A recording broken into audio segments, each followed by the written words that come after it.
अस्सलामु अलैकुम वरहमतुल्लाहि वबरकातुहू। नाज़रीन, इस्तक़बाल है फ़िक्र ख़बर स्टूडियो में। मैं रिज़वान अहमद नदवी मुल्की और आलमी अहम और ख़ास ख़बरों के साथ। तो नाज़रीन, बढ़ते हैं ख़बरों की तफ़सीलात की तरफ। इलेक्टोरल बॉन्ड्स के मामले में सुप्रीम कोर्ट से SBI को आज फिर से खरी खरी सुना दी गई है। आज सुप्रीम कोर्ट ने साफ़ हिदायत जारी की हैं कि जो भी जानकारी, जितनी भी तरह की तफ़सीलात इंतखाबी बॉन्ड्स के ताल्लुक़ से SBI के पास मौजूद है, उसे वो तमाम चीज़ें 21 मार्च तक देनी होंगी। और उसके बाद अदालत ने एक बड़ी बात ये भी कही है कि उसके बाद SBI को एक एफिडेविट भी देना होगा कि उसने पूरी तफसीलात शेयर कर दी हैं। यानी कि ये साफ़ हो गया है कि अब SBI के पास कुछ भी जानकारी छुपाने के लिए कोई भी बहाना नहीं बचा है। और अगर उसके बाद भी अगर कोई जानकारी SBI छुपाता है तो फिर उस पर तौहीन अदालत का मुकदमा होगा। बता दें कि इलेक्टोरल बॉन्ड स्कीम को हिंदुस्तान की तारीख़ का अब तक का सबसे बड़ा घोटाला माना जा रहा है। अपोजिशन उसे जबरी वसूली और मनी लॉन्ड्रिंग का सरकारी रैकेट भी करार दे रही है।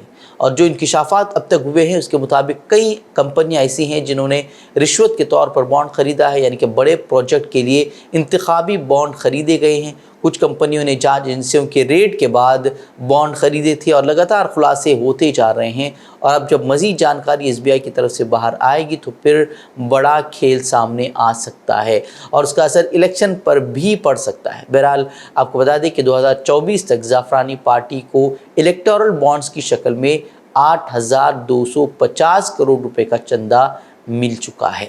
इसराइली फोर्सेस ने गज़ा के अशिफा अस्पताल पर धावा बोलकर अंधाधुंध फायरिंग शुरू कर दी है। इसराइली फ़ौजी तर्जुमान ने दावा किया है कि हमास के जंगजू तिब्बी सहूलत के अंदर दोबारा मुनज़्ज़म हो गए हैं और ये भी दावा किया कि हमास ने अस्पताल से उन पर हमला किया है। हमलों में उसका एक फ़ौजी मामूली तौर पर ज़ख्मी हुआ है। इस तरह की बात उन्होंने कही है जो कि एक बार फिर उसके झूठ को बेनकाब करता है। वहीं इसराइली फ़ौज ने रमल के महल्ले की रिहाइशों को, यानी कि जहां शिफा अस्पताल वाक़ है, वहां की रिहाइशों को हुक्म दिया है कि वो इलाका खाली कर लें। जबकि ख़बरें ये भी आ रही हैं कि ड्रोन्स के ज़रिए अशिफा अस्पताल के करीब लोगों को इसराइली अफवाज निशाना बना रही है। और टाइम्स ऑफ इसराइल के मुताबिक कम अज़ कम 80 अफराद को गिरफ़्तार भी किया गया है। वहीं 7 अक्टूबर के बाद इसराइल का अस्पताल पर ये चौथा हमला है। वहीं अशिफा अस्पताल के अंदर फंसे एक फ़लस्तीनी सहाफ़ी ने शदीद झड़पों और फायरिंग के दरमियान इस सहूलत की सूरत हाल को तबाहकुन करार दिया है। उन्होंने कहा कि हो सकता है कि ये मेरी आखिरी वीडियो हो और बताया कि उन पर गोलियां बरसाई जा रही हैं। वहीं गज़ा की वज़ारत सेहत के मुताबिक इसराइल के हमले के दौरान तकरीबन 30,000 अफराद, जिनमें बेघर शहरी हैं, ज़ख्मी मरीज़ हैं और तिब्बी अमला शामिल है, वो अस्पताल के अंदर फंसा हुआ है। उनका मज़ीद कहना था कि जो कोई भी उस अस्पताल से बाहर निकलता है उसे स्नाइपर गोली का निशाना बना रहे हैं या तो फिर हेलीकॉप्टर्स के ज़रिए उन्हें निशाना बनाया जा रहा है। उन्होंने इसे बैनुल-अक़वामी उसूलों की सरीह खिलाफ वर्जी भी करार दिया। जबकि हमास ने भी एक बयान जारी किया है और अस्पताल पर इजरायली हमले की शदीद मज़म्मत भी की है।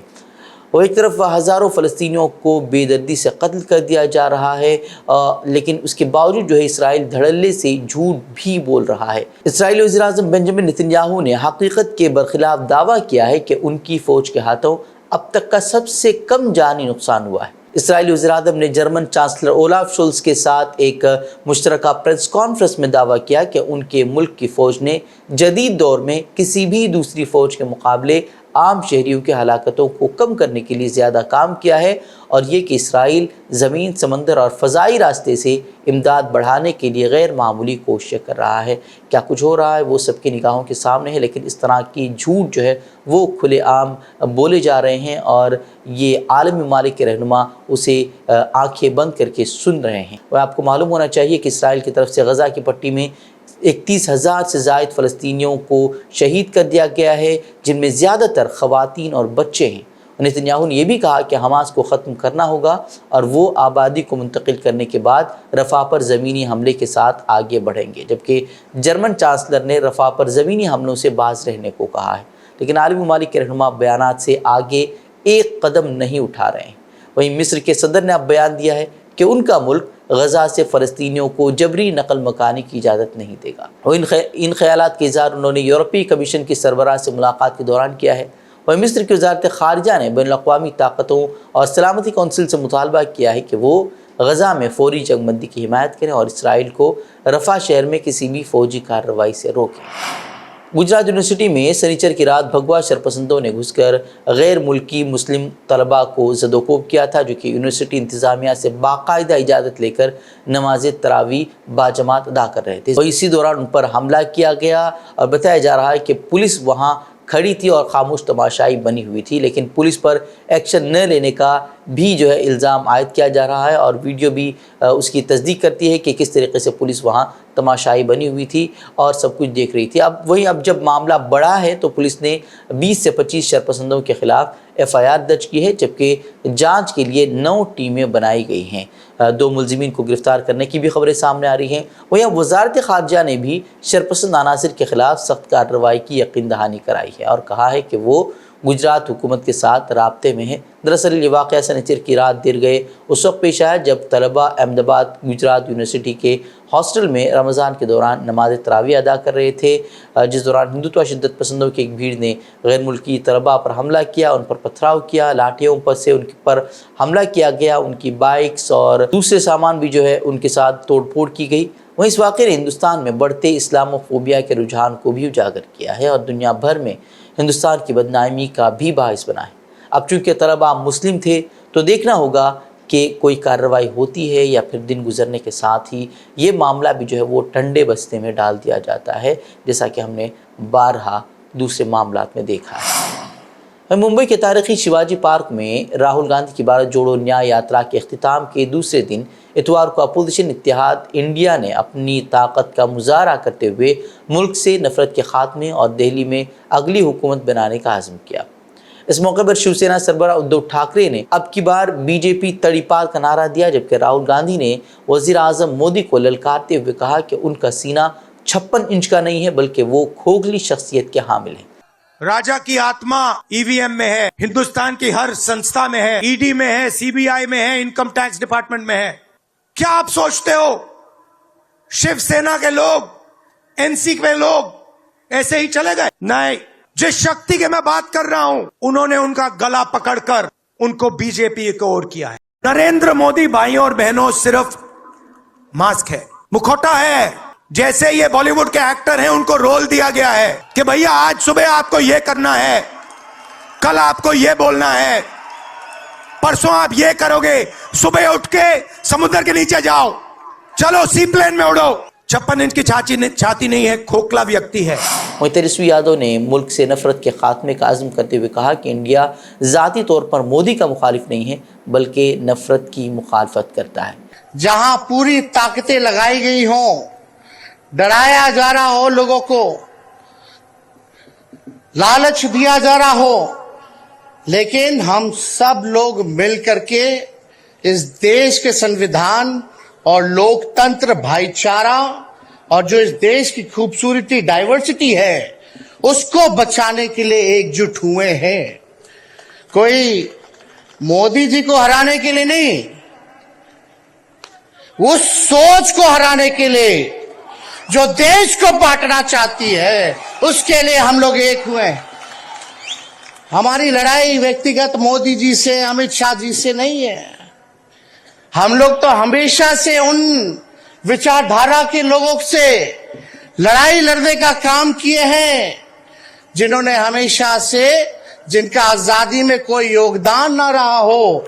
वो शरद पवार ने भी मोदी हुकूमत पर झूठे वादों के जरिए आवाम को गुमराह करने का इल्जाम आयद किया और कहा कि मुंबई वो सरजमीन है जहां से 1942 में महात्मा गांधी ने अंग्रेज़ों भारत छोड़ो का नारा दिया था और अब वक्त आ गया है कि बीजेपी भारत छोड़ो का नारा दिया जाए। और इंडिया इत्तेहाद की इस रैली में उद्धव ठाकरे, शरद पवार, MK स्टालिन, महबूबा मुफ्ती, फारूक अब्दुल्ला और दीगर लीडर मौजूद थे, जबकि अखिलेश यादव ने इंतखाबी सरगर्मियों में अपनी मसरूफियत का हवाला देते हुए रैली में शिरकत नहीं की।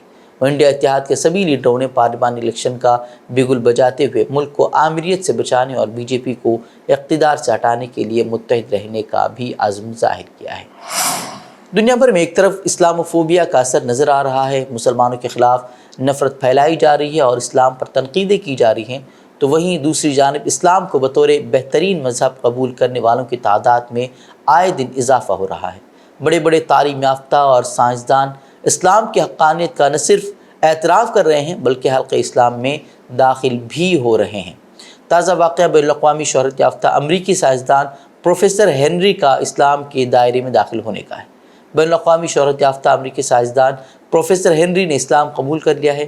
Doctor Henry stem cell medicine میں دنیا کا سب سے بڑا نام ہے اور انہیں ممتاز سائنسدانوں میں شمار کیا جاتا ہے۔ پروفیسر ڈاکٹر ہنری مشہور امریکی یونیورسٹی ہارورڈ میں پروفیسر ہیں۔